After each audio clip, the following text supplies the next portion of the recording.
sobre pastorado feminino e o princípio bíblico da submissão. 1 Coríntios 14, 34 a 37, pegando a partir do texto original, como está escrito, que no texto original grego é Eginekisimon etesiclesias sigatosan ugarepitrapte auteslalem a hipotasis tecatos que eu não leg. Enfim, vamos pular o texto grego e vir para o português. Tradução adequada de 1 Coríntios 14, 34 a 37. A tradução adequada de acordo com o original diz: Paulo falando para eles: as mulheres de vocês fiquem caladas, pois não é permitido a elas falar, mas ser submissa, como diz a Torá. Mas se querem aprender, em casa questionem aos próprios maridos, pois é vergonhoso para as esposas falar na congregação. Ou foi de vocês que a palavra de Deus saiu, ou só para vocês ela veio? Se alguém pensa ser profeta ou espiritual, compreenda as coisas que eu escrevo, porque são mandamento do Senhor. Esse texto ainda dá o que falar hoje em dia. Afinal de contas, está correto? É isso mesmo? Paulo se enganou? Está de acordo com a Torá ou não está? Vamos ver.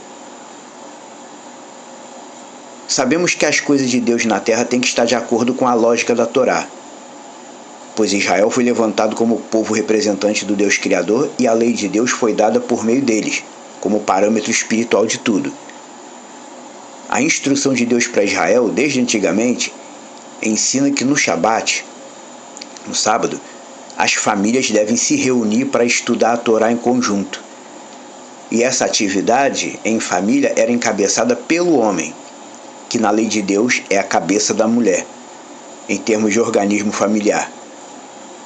A Torá é a lei de Deus para o seu povo. A Torá nunca foi extinta nem abolida, continua sendo a lei de Deus.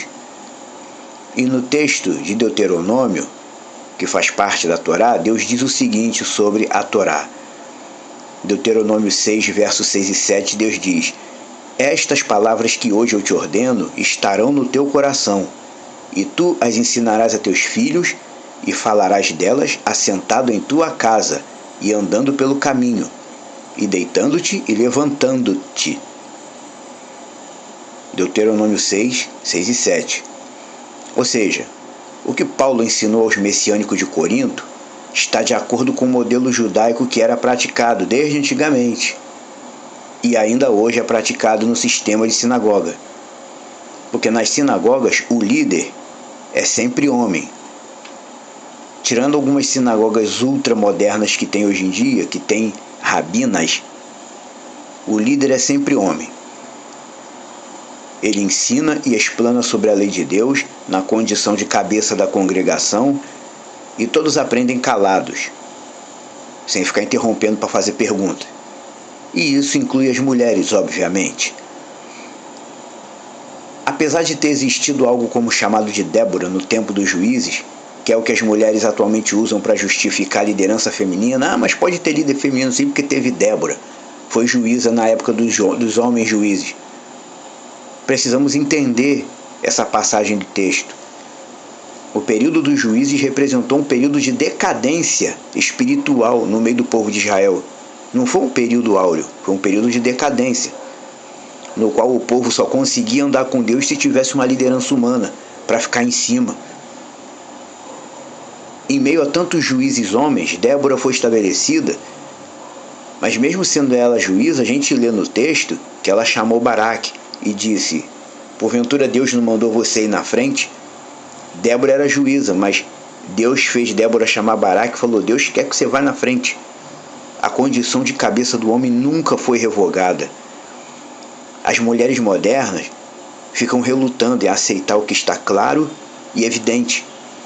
Mas todo o período dos juízes representou uma era de decadência espiritual, tal como foi no tempo dos reis, em que teve mulher reinando e até criança reinando. O tempo dos reis também parece ser um tempo áureo em Israel, mas não foi, porque na verdade a gente lê em Deuteronômio que Deus disse que não era para escolher rei, não era para Israel escolher rei, Deus falou: eu serei o rei de vocês. Mas não, eles quiseram um rei humano. O período dos reis, tanto como dos juízes, representou um período de decadência espiritual. E isso está assinalado em Eclesiastes 10,16, que diz: ai de ti, terra cujo rei é criança. Isso não é uma questão de dizer se as mulheres são capazes ou não de ser líder. Mas Deus declarou desde o princípio que o homem é a cabeça. Foi Deus que declarou. Paulo explicou que o homem é a cabeça porque foi criado primeiro. O homem é a cabeça da mulher, assim como Iá é a cabeça de Yeshua. 1 Coríntios 11:3 faz essa afirmação. O homem é a cabeça da mulher e Deus Pai é a cabeça de Yeshua. E em 1 Timóteo 2, verso 12 e 13, Paulo diz praticamente a mesma coisa que disse aos Coríntios. Ele diz a Timóteo: não permito que a mulher ensine nem exerça autoridade sobre o homem. Esteja, portanto, em silêncio, porque primeiro foi criado Adão e depois Eva. Então, vocês mulheres que usam essa passagem da Bíblia para invocar seus instintos feministas, em nome de Yeshua HaMashiach, entendam o que está escrito. No ponto de vista espiritual, ensinar a lei de Deus é exercer autoridade. Mulher ensinando homem está exercendo autoridade sobre o homem. Esther foi uma grande mulher no tempo dela? Foi. Mas Mordecai, o tio dela, estava sempre por trás de tudo, sempre comandando todas as ações. Inclusive ele foi o mais honrado. Se você reparar direitinho no texto de Esther, o personagem ali judaico mais honrado não foi Esther, foi Mordecai. No fim das contas, ele se tornou vice-rei. E na condição de vice-rei, Esther não exercia nenhuma autoridade sobre ele. Porque uma mulher que é de Deus realmente, ela sabe que não deve querer exercer autoridade sobre o homem. Senão o princípio da submissão cai por terra. Notem que os pilares espirituais erguidos por Deus são sempre constituídos por homens. O princípio da submissão continua valendo, nunca foi revogado. Hoje em dia tem mulher que é cristã e ao mesmo tempo é contra o princípio da submissão. Tem mulher que é evangélica e é feminista ao mesmo tempo. É incompatível, espiritualmente falando. Notem que a questão de ser cabeça é uma questão muito firme. Jacó teve 12 filhos. Teve uma filha, Diná. Mas Diná não foi contada como pilar de Israel. O pilar de Israel eram os 12 filhos, todos homens. Quando Yeshua formou seu time de emissários, ele reuniu 12 homens. Não havia nenhuma mulher entre os 12. Mas como eu já disse, isso não significa que a mulher não tem valor, que a mulher não é capaz, etc. Não significa nada disso. Isso significa que, se você já entendeu o que a Bíblia diz, o que ela diz é o que ela diz. Ela ensina que aquele que ensina a lei de Deus exerce uma autoridade espiritual que foi concedida por Deus ao homem. Ser líder espiritual é exercer a posição de cabeça que Deus concedeu ao homem. E via de regra, quem tem que exercer o ensinamento da lei de Deus é o cabeça. Inclusive nas congregações judaicas, na sinagoga, o líder é chamado até hoje de Rosh, que significa cabeça. O cabeça é que tem que ensinar. Como já vimos no texto de 1 Timóteo acima citado, o homem não é cabeça da mulher porque é melhor ou porque é superior. Ele é a cabeça da mulher em respeito à condição de que o homem foi criado primeiro. 1 Coríntios 11:7 diz: o homem é imagem e glória de Deus, mas a mulher é a glória do homem. Deus fez o homem com a própria imagem dele e fez a mulher com a imagem do homem. Você já conseguiu entender isso? Conclusão: sabemos que houveram várias mulheres em destaque no relato bíblico. mas a condição de cabeça do homem permanece, por ele ter sido criado primeiro, com a própria imagem de Deus. Entenda isso. O episcopado é um exercício de autoridade espiritual, o qual cabe ao cabeça. Inclusive, Paulo instrui a Timóteo que ao escolher um episcopo, chamamos de bispo em português, ele diz: o bispo tem que ser marido de uma só mulher, lá no capítulo 3, da 1 Timóteo. O bispo tem que ser marido de uma mulher só. Quer dizer, o líder tem que ser homem. O episcopado foi entregue aos homens. Assim como os pilares de Israel foram todos homens, assim como os sacerdotes do antigo serviço levítico eram todos homens, não havia nenhuma sacerdotisa. E os 12 de Yeshua eram todos homens. Você entendeu o que eu estou dizendo? O que eu estou dizendo é pura Bíblia. Essa questão contrária ao episcopado feminino não foi um equívoco de Paulo, como muitos pastores hoje em dia falam. Muitos são levados pelo espírito do mundo, do feminismo, e dizem: Paulo deve ter se confundido, ou a palavra está mal traduzida.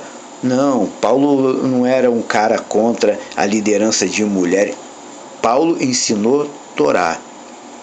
Shaul é o nosso mestre humano dentro da lei de Deus, mas ele nunca deixou de ser judeu, nunca deixou de ser israelita. E ele falou como israelita, que preserva a Torá, a lei de Deus. Yeshua é a Torá viva. Torá é Torá. A Torá diz até hoje que cabeça da mulher é o homem. Repito, não porque o homem seja melhor que a mulher, que isso não existe. Tem muita mulher que em termos de realização é melhor do que o homem. Mas o homem é a cabeça da mulher porque foi criado primeiro. É o que está escrito na palavra. Paulo ensinou isso aos coríntios e depois disse a mesma coisa a Timóteo. Não é um erro de tradução. Se você, ouvinte, é evangélico e congrega numa igreja encabeçada por uma mulher, Projeto Reina só tem uma coisa a te dizer sobre isso. Você está num aprisco inadequado. Não me entenda mal. Você está num aprisco inadequado. Porque ensinar a lei de Deus é algo que Deus delegou ao homem. Mas você não precisa ir lá bater boca, debater, falar para a pastora que ela está errada. Quando você conseguir realmente assimilar esse entendimento espiritual, é só você trocar de igreja ou algo parecido. Não precisa criar confusão onde você está. Apenas entenda que ensinar a lei de Deus é tarefa delegada ao homem. Deus delegou essa tarefa ao homem. Lembre-se, não tente consertar os outros. Um messiânico não vive para tentar consertar o mundo. Ele vive para se consertar a si mesmo e se manter naquilo que ele alcançou diante de Deus. Porque quando você olha para o modelo evangélico, a vida do cristão hoje em dia consiste em quê? Em ele tentar salvar o maior número possível de pessoas e levar para dentro do modelo evangélico. Só que no ponto de vista da correção do texto bíblico, do ponto de vista da Bíblia, como texto corrigido dentro do original, a vida do messiânico nazareno não consiste em tentar salvar todo mundo, como o evangélico faz. A vida de um messiânico nazareno, de um discípulo do caminho, consiste em você lutar para permanecer no ensinamento que recebeu de Deus. A luta que você tem, como dizem por aí, não é a luta para vencer Satã todos os dias. A luta que você tem não é para tentar derrubar a macumba. A luta que você tem como messiânico, discípulo de Yeshua, é você dia após dia lutar para permanecer dentro do ensinamento que recebeu de Deus. É o que Yehudá, da penúltima epístola do Pacto Novo, da Brit Hadashah, chama de batalhar pela fidelidade que foi entregue aos santos. Tenha isso em mente. porém não deixando de amar e respeitar sua própria esposa. Pois o homem que tenta exercer domínio total e completo sobre sua esposa também está fora da lei de Deus, assim como a mulher que quer exercer domínio sobre o homem. Se você compreendeu isso, essa palavra é para você.